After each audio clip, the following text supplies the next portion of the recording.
Est-ce que tu as la sensation de ne pas avoir été aimé par tes parents et surtout par ta mère lorsque tu étais enfant? Alors regarde cette vidéo, elle est faite pour toi.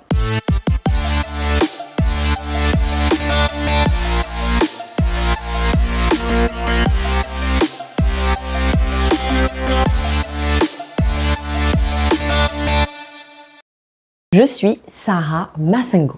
Après une carrière de 10 ans en tant que cadre RH, ma mission désormais est d'aider des hommes et des femmes à avoir une confiance en eux illimitée, à ne plus subir le regard des autres, à devenir des leaders inspirants pour eux-mêmes et pour les autres.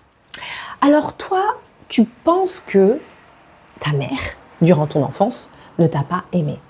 Eh bien, sache que c'est le cas de la plupart des clients que j'accompagne en coaching. Et c'est pour ça que je vais te donner un exemple d'une de mes clientes qui s'appelle Claudine. Bien évidemment, j'ai changé son prénom.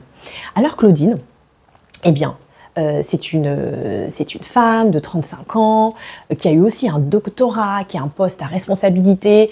Et en apparence, ça fait rêver. Mais au fond d'elle, elle n'a pas assez confiance en elle. Pourquoi?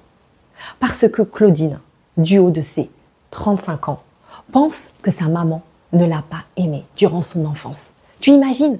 À 35 ans, elle pense toujours ça. Et surtout, ça a toujours des répercussions dans sa vie professionnelle, mais aussi personnelle. Et c'est pour ça que pour illustrer ça, je voudrais te parler d'un livre excellent qui s'appelle « Les 5 langages d'amour » de Gary Chapman. Si tu n'as pas encore lu, je t'invite vivement à le lire. Alors, je te décris rapidement les 5 langages d'amour.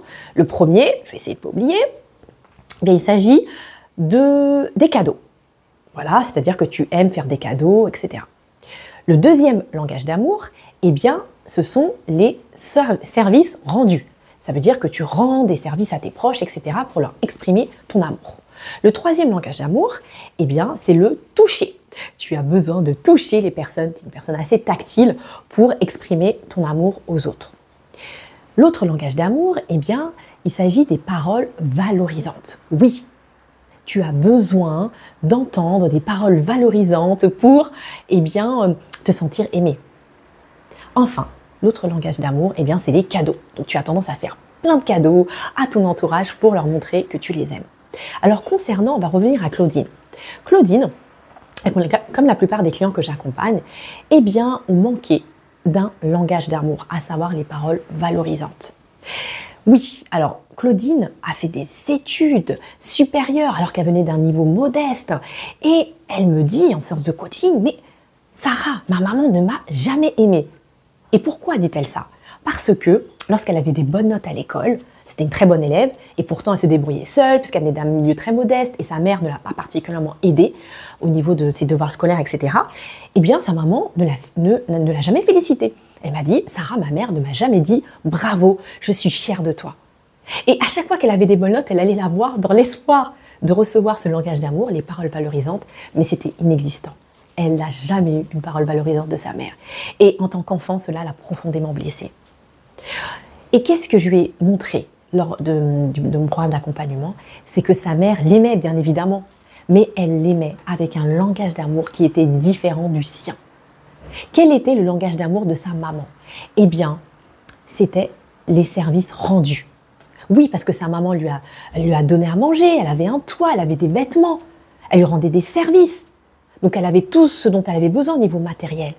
Et pour sa maman, étant donné qu'elle n'a pas reçu justement l'amour avec les paroles valorisantes de sa famille, de ses propres parents, elle a reproduit la même chose avec sa fille. Donc quel travail a dû apprendre à faire Claudine? Elle a dû apprendre eh bien, à reconnaître déjà le langage d'amour de sa maman. Arrêtez avec cette fausse croyance en disant « ma maman ne m'a jamais aimée ». Si, sa maman l'a aimée, mais avec un langage d'amour qui était différent du sien. Acceptez que sa maman l'a aimée avec le langage d'amour, les services rendus. Pour elle, c'était suffisant. Deuxième chose, elle a dû apprendre à accepter ce langage d'amour. Reconnaître, c'est pas suffisant, c'est accepter. Ok, ma mère avait ce langage d'amour, ce n'était pas le mien, mais j'accepte ce langage d'amour, puisque c'était son moyen à elle de me montrer que je l'aime. Et autre chose, qu'est-ce qu'elle a appris? Comment elle a pu sortir de cette situation, accepter que sa maman l'aime? Eh bien, c'est aussi de se pardonner à elle-même. De se pardonner à elle-même d'avoir cru en ce mensonge, eh bien, que sa maman ne l'aimait pas. Et aussi, désormais, une fois qu'elle a accepté ces étapes, elle se sent libre.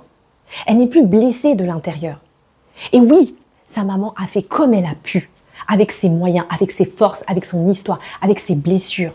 Mais désormais, eh bien, elle, comme elle a plus confiance en elle, ça se manifeste même dans son travail. Parce que lorsque tu penses que tu es un enfant qui n'est pas aimé, ça veut dire que ton estime de toi est assez basse, n'est pas assez haute.